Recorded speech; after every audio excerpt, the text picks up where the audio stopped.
รถลายเนาะบ้านเขาเนี่ยรถแกบกซิต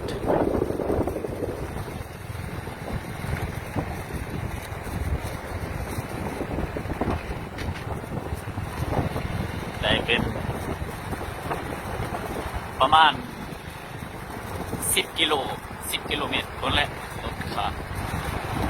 มันลายเนาะ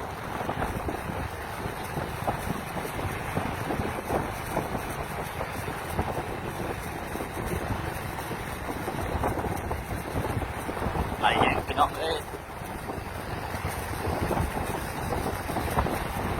เดินบกซิตทงสารเจ้า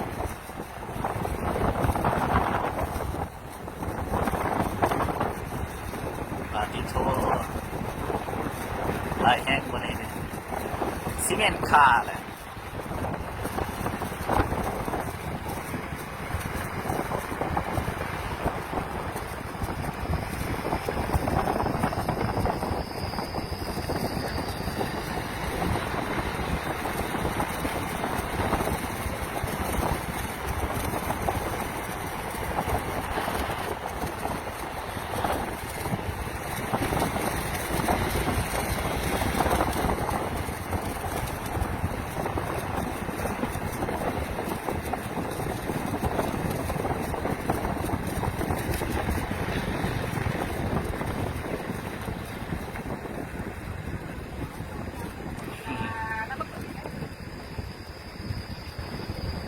ลายแห้งพี่น้องเอ้ยรถขา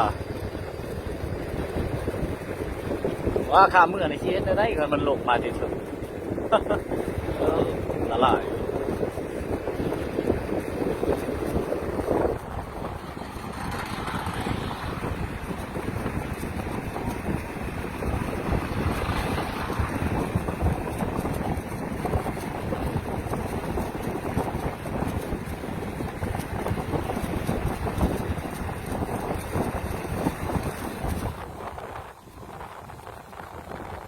กับพวกเวียดครับ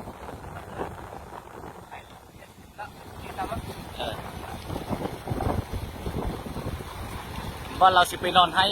คอยโทษเพิ่นเขาเพราะว่าเขาสเตย์โต๊ะก็กลัวซิลิมังนะ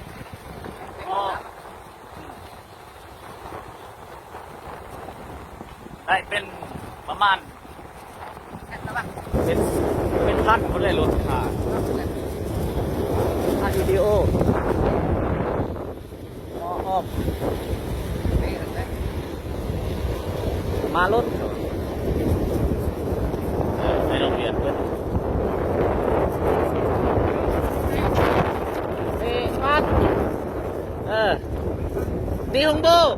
ตีมันดีของโบ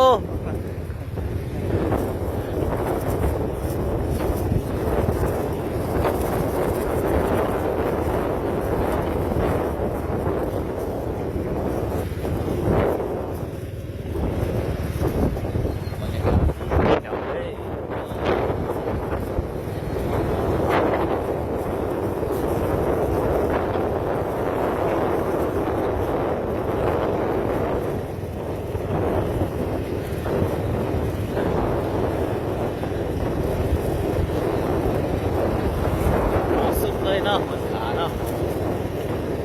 ลาย